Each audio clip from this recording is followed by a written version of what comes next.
Bom, pessoal, então agora a gente vai começar a estudar o basquete. Vamos fazer uma pequena introdução aqui, falar da história da modalidade, algumas das suas características, né? Também vamos falar um pouquinho aí das regras do basquete, né? A gente vai começar a estudar então aí o basquete através aí da história dele.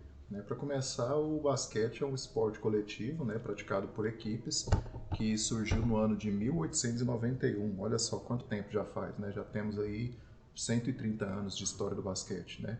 E ele foi criado pelo professor de educação física canadense chamado James Naismith, né, que é esse senhor que está aqui na foto ao lado, segurando a bola e o cesto aí, né?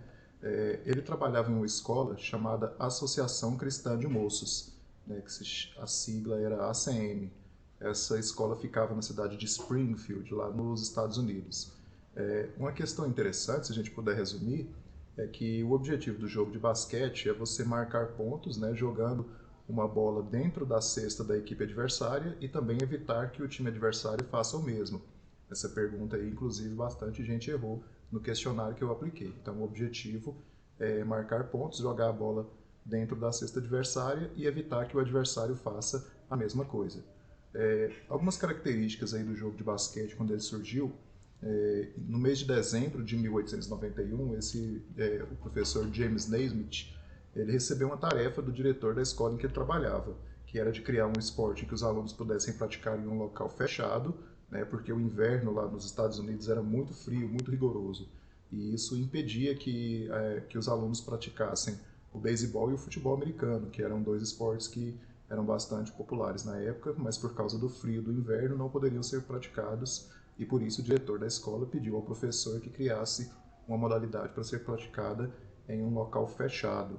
Então o professor Naismith logo ele pensou que não poderia ser um jogo que utilizasse os pés, ou então um jogo com muito contato físico, porque esse jogo poderia se tornar excessivamente violento por causa das características do ginásio, né? O que é um ginásio? É um local fechado, né, com paredes e com teto, e também geralmente tinha piso de madeira. Então, alguma modalidade, algum esporte que utilizasse os pés, ou então um esporte que tivesse muito contato físico, poderia se tornar excessivamente violento e poder machucar os atletas dessa forma.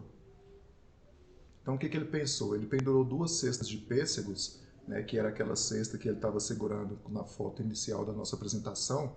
Ele pendurou essas duas cestas a uma altura de 3 metros e 5 centímetros. Né, ficou uma de cada lado da quadra. E dessa forma a bola deveria ser jogada dentro da cesta para que se marcasse pontos. Só que daí já surgiu o primeiro problema na prática desse jogo. O que acontecia? As bolas eram arremessadas dentro da cesta e tinha que ser retirada manualmente. Então tinha que pegar uma escada, subir lá na cesta, retirar a bola para que o jogo continuasse. E isso demorava muito, né? Então o jogo ficava um tanto quanto chato, né? Um tanto quanto irritante. Então o que foi feito? Ele furou um buraco no fundo de cada cesta e dessa forma a bola poderia ser retirada de maneira mais fácil, né? E essas cestas de pêssegos que a gente estava falando, elas foram utilizadas até o ano de 1906, né? A partir daí elas foram substituídas por aros de metal, que é esse que a gente está vendo aqui na imagem, né? Esse aro laranja aqui em cima, com uma redinha embaixo. Então isso fez com que a partida ficasse mais ágil, né? Mais acelerada, vamos dizer assim. E essas cestas com os aros de metal, com a redinha embaixo, elas foram pregadas pelo professor no mezanino da quadra, que é como se fosse o segundo andar ali da quadra, para que ficasse na altura ideal. Só que isso causou um segundo problema.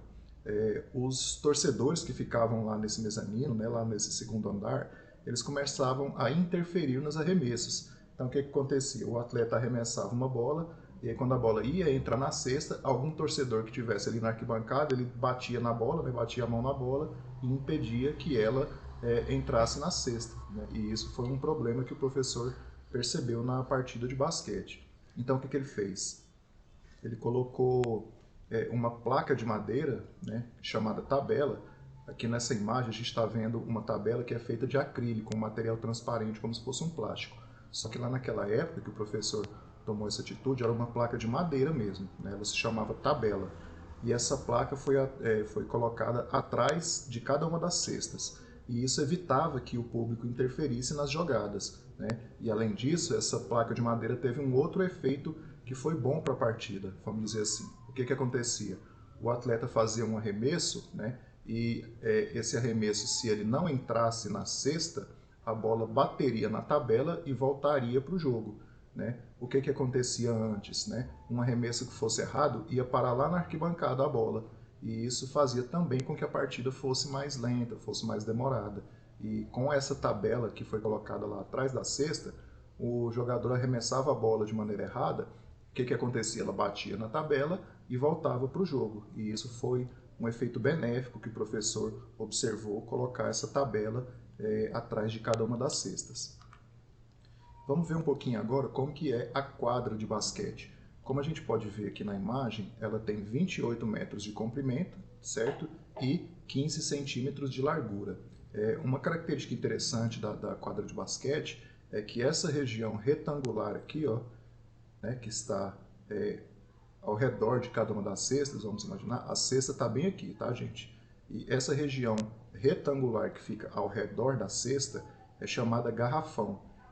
Essa região chamada garrafão, existem algumas regras que dizem respeito ao garrafão e que a gente vai estudar mais para frente. Por enquanto, a gente precisa apenas entender que o garrafão é essa região retangular, onde eu estou passando aqui essa luzinha vermelha, tá? É essa região retangular que fica ao redor da cesta.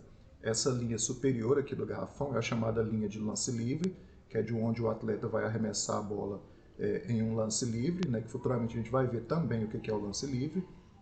E essa linha semicircular que fica aqui ao redor do garrafão, essa linha é a chamada linha de 3 pontos. Né? O que significa essa linha de 3 pontos? Se o jogador arremessar uma bola antes dessa linha de 3 pontos e a bola entrar lá na cesta, esse arremesso dele vale 3 pontos. Agora, se ele arremessar uma bola daqui mais ou menos, né, de dentro dessa linha de 3 pontos, aí o arremesso dele já vai valer apenas 2 pontos, né, porque ele já estava um pouquinho mais perto da cesta. Então, essa linha fica a uma distância de 6 metros da cesta, né, e a gente precisa entender que se o jogador fez um arremesso atrás dessa linha aqui, o arremesso vale 3 pontos. E se o jogador fez um arremesso de dentro dessa linha, o arremesso vale 2 pontos. Então isso é o que a gente precisa entender a respeito da linha de 3 pontos, ok? Então a gente vai ver um pouquinho, uma imagem agora da quadra de basquete, uma imagem real, né, de uma quadra de basquete. Do lado de cá fica uma cesta, onde eu estou passando o mouse aqui, essa luzinha vermelha. Do outro lado de cá fica a outra cesta, tá? Esse aqui é o garrafão de que a gente estava falando, ok? Essa região retangular, tá? De um lado, e também do outro lado da quadra, o outro garrafão. Essa linha reta que fica aqui cortando esse círculo aqui, essa linha reta aqui é a linha de 3 pontos. É a linha que a gente estava falando, ou a linha de lance livre. É a linha que a gente estava falando agora há pouco, de onde o jogador faz o lance livre, tá? E essa linha semicircular que está aqui, ó, desse lado e também do outro lado da quadra, é a linha de 3 pontos que a gente estava falando agora há pouco também, ok? Então eu quero agradecer vocês por assistirem, né? Se você gostou, clique aí no botão curtir, deixe seu comentário e compartilhe. Obrigado.